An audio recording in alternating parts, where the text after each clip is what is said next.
This is in response to Billy's Talking Points memo of Friday, August 1st, 2014. Again, Billy, a lovely, lovely stand-up job on your part. Going into what a terrible president this president is, going into all of the latest polls, ineffective leader, not doing his job well, 60%, 40%, 60 against 44, terrible numbers. And, I'm thinking, God, what happened today? What happened on August 1st? Well, let's see. Number one, the United States, the Bureau of Labor Statistics indicated that we had another $200,000 employment gain in July, which would be was that June? I can't remember. The sixth month in a row in which the United States has over 200,000 new employees, new workers in the workforce. And that hasn't happened since 1997. Now, I know you have kids, Billy. I don't know how old they are. I think they're somewhere in their teenage years. So, in essence, either before they were born or right around the time that some of them were born, that was the last time the United States had employment numbers of 6 months in a row of over 200,000. And that's quite an achievement. That's 16 years. How much has the population in the United States increased?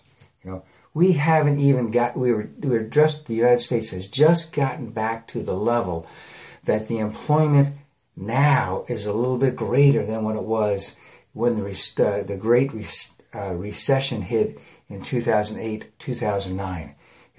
And George Bush had basically a negative job number for his 8 years, or a very small amount.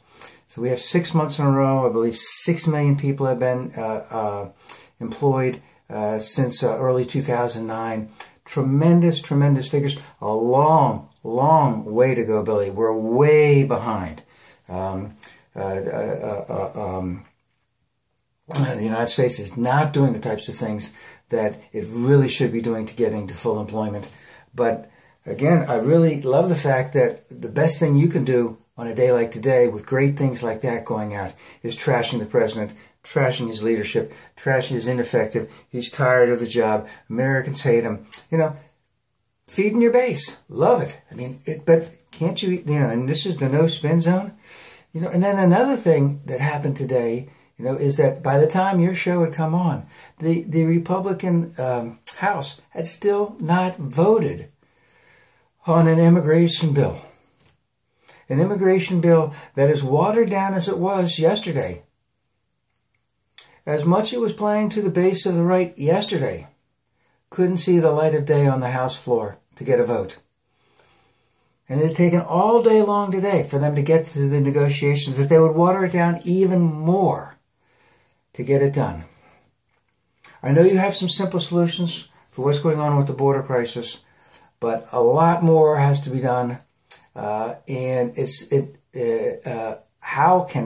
can we have an effective border policy when the U.S. House of Representatives can't even pass a bill to help out in this situation? Can't even come remotely pass a bill. And you and I know that bill will never see the light of day. The Senate will never take it up. The President will never take it up. When when the President talks about working together, the President had dinner with a number of the Senate people the other day, and he supposedly said, hey, I agree with 80% of what your border policy is. I disagree with the 20. Let's get the 80 passed. Let's get that passed. Let's move on. We'll work on the 20 as time goes on. That's how things get done. But the House is going to pass something that will never see the light of day. They can go home and brag to their client, to their constituents that they got something done, that they voted on the border policy, but nothing's going to get done. So what does that leave the president to do? He has to lead by executive action. He has to do something to make the border situation work. And as much as you talk about the border, you know, a 1,500-mile fence, if that's what you want, I mean, you know, that's going to be a huge cost, you know. I mean, where's the rest of that money going to come from? Are they going to pay for that money with new taxes? No, they're only going to pay for it by offsetting other things. You know, the United States government has to work efficiently and effectively. And your friends over on the House side are not doing anything to address that issue. But just getting back to your story, trashing the president. So 6 months of 6 months of very good employment. Don't even bring that up. Don't even bring up the fact that the United States House of Representatives, who has passed less bills this time than any other Congress in the history of Congress, you know, and you're talking about President Obama's leadership. You know, when, you know, I can't, you know, it's like talking to a drug addict, you know. They'll never make sense. You'll never understand a drug addict. You'll never be able to convince a drug addict what to do. You know, there's always something that's going on in that person's mind. They're never going to do that. Passive, aggressive, yes, but they're never going to do it.